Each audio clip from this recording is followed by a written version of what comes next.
secure lives.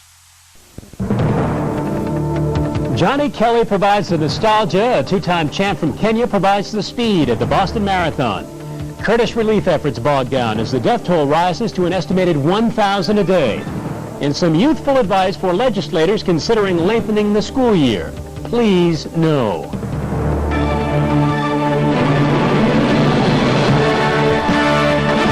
Now, Chet Curtis, Natalie Jacobson, Mike Lynch, and Dick Albert, bringing a world of news to New England. This is News Center 5 tonight. Good evening. I'm Brian Leary. Chet and Natalie have the night off. What has long distinguished the Boston Marathon is that the race goes on long after the winners have crossed the finish line. And so it was today that behind the winners, Ibrahim Hussein and Wanda Ponfil, came some of the race's best stories. None of them better than the remarkable performance of local favorite Joan Benoit. In the early going, there was no clear leader, only an anonymous wave of color rolling across Hopkinton's country roads. But after a few miles, those who would make a run at this year's Laurel Wreaths came into focus, and it was the women's race that provided the biggest surprise. If you had asked me this morning what the odds would be of ever seeing Joni leading a major marathon again, I would have given you 300 to 1 odds. Well, I said before the race I would run my own race. I didn't expect to go out and take the lead the first couple of miles. Only 14 months ago, Benoit gave birth to her second child. While motherhood, she said later, is wonderful exercise, it's also quite taxing. And eventually, Benoit faded into Wanda Ponfil's shadow. She's flying along right now. The men's race had its own surprises. Ed Eyestone, making a bid to become the first American man to win since 1983, briefly grabbed the lead about halfway through. But then, even with his pink shirt, disappeared into the pack. And so it became a two-man race between 88 winner Ibrahim Hussein and the man no one imagined would be this close, Ireland's Andy Ronan. I decided, like, at about 14 miles, I said, okay, so he's run what he's run, but I'm here with him today, and if he's going to beat me, he's going to have to work for it. And work he did, knowing he won 3 years ago with only a second to spare. So Hussein broke free at Cleveland Circle. Then, with Abibi Mekanen and Ronan comfortably over his shoulder, the now two-time winner from Kenya cruised to the finish line. This is almost like a world championship or maybe Olympics, so for you to win the second time it's great.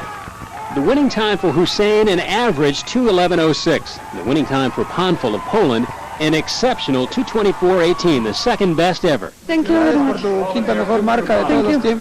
Benoit, who was passed by Kim Jones and Uta Pippig in the final yard, still finished a stunning fourth, 11 minutes better than her last race here 2 years ago.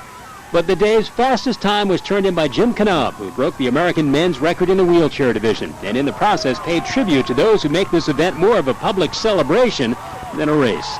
The Boston fans are just rabid, insane maniacs, and you don't feel a headwind at the Boston Marathon. You just put your head down and go. After the front-runners fled past, spectators along the marathon route today jockeyed for a glimpse of perhaps the most famous and the oldest runner. 83-year-old Johnny the Elder Kelly ran from Hopkinton to Boston for a record 60th time. Kelly was flanked by 2 state police officers and given a special spot at the starting line. 5 hours and 42 minutes later, he crossed the finish line.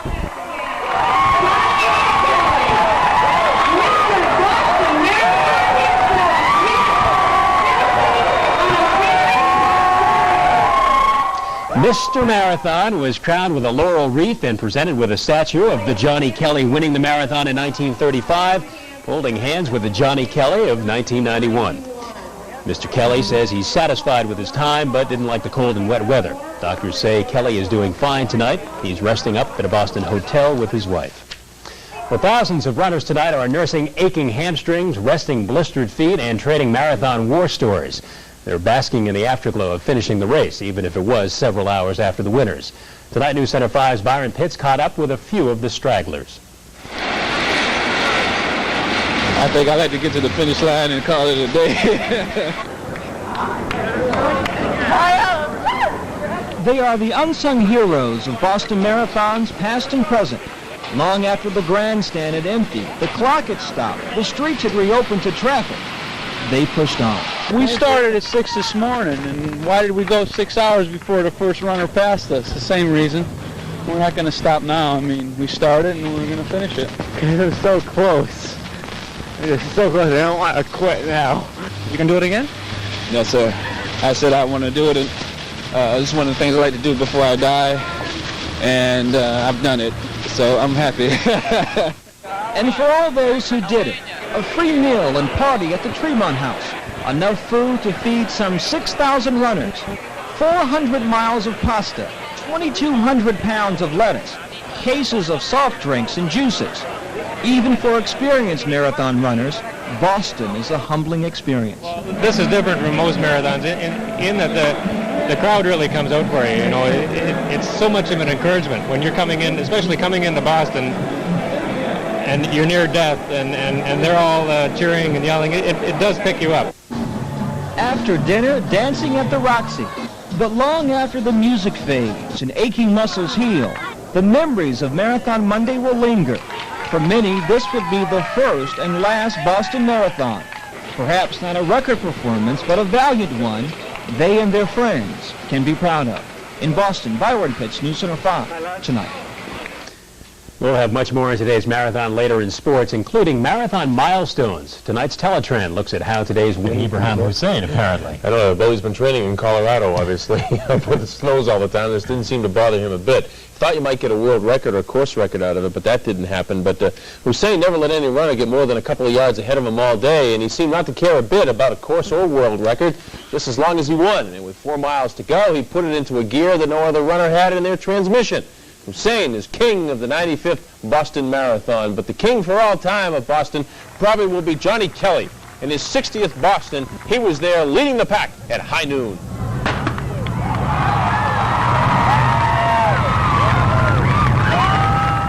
Hussein was in a duel with Andy Ronan of Providence, Rhode Island, but with 4 miles to go, he just put it into drive and took it home.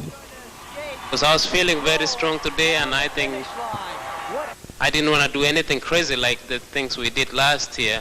And I was very conservative. I ran a very smart race, and I think that helped me. Congratulations to Ibrahim, who dropped out of last year's race. The 89 winner of BB Mekinen is Andy Ronan and Cruz and on and on. Now to the women's field. Joan Benoit Samuelson ran for the first time in a couple of years. She said all she wanted to do was break the 2:30 barrier. She did, but so did Wanda Panfil, who won in New York last year and took the lead at mile 16 and coasted home. Joan Benoit Samuelson finished 4th, well below her expectations. I was in tears again after this race, but they were different tears. They were tears of joy and not tears of frustration. I ran 11 minutes faster here than I did 2 years ago, so yes, today's performance wiped away the performance of 2 years ago. Now, Panfil, the winner, her time was the 5th best marathon ever run by a woman on any course, and it's the 2nd fastest one ever run in Boston. And there's Samuelson's time of 2:26.54. She did far better than she expected, 3 minutes better than she wanted to commit. Men's wheelchair today. Jim Knob of Long Beach, California, came in just over an hour and 30 minutes, less than a minute off the world record that was set a year ago. However, that is the fastest marathon ever wheeled by an American. And the women's winner was Jean Driscoll. She won last year, and she shattered her world record with a time of an hour, 42 minutes, and 41 seconds. Now, back to 83-year-old Johnny Kelly.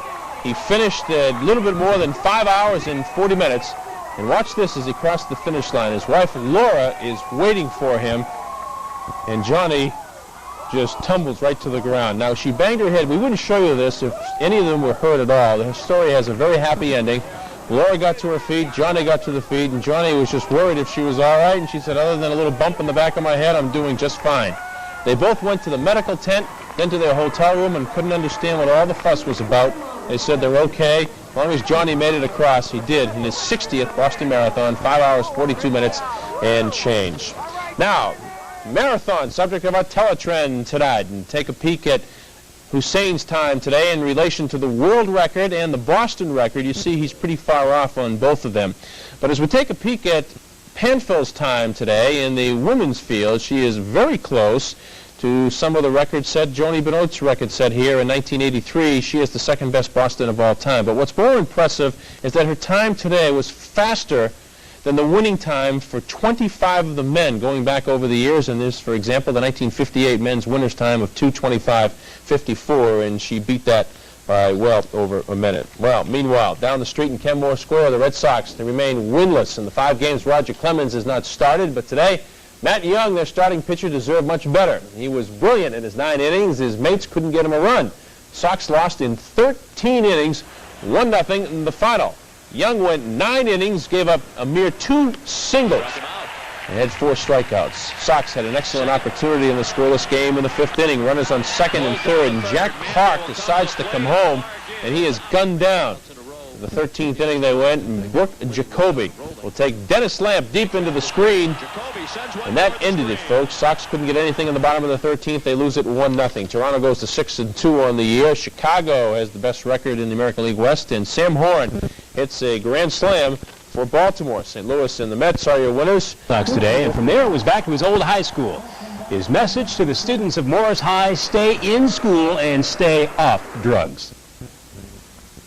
People were surprised when they would see me go up the ladder in the military. Well, you were from the South Bronx. You were black. My answer was, so what? Dream of being the president. Dream of being the governor. Dream of anything you want, but don't ever think you are limited. One student had his own advice for the hard-working general. Relax and chill out. Well, hopefully he doesn't plan on signing up for basic training someday down the line. All right, and that's our newscast, everyone. Thanks very much for joining us. ABC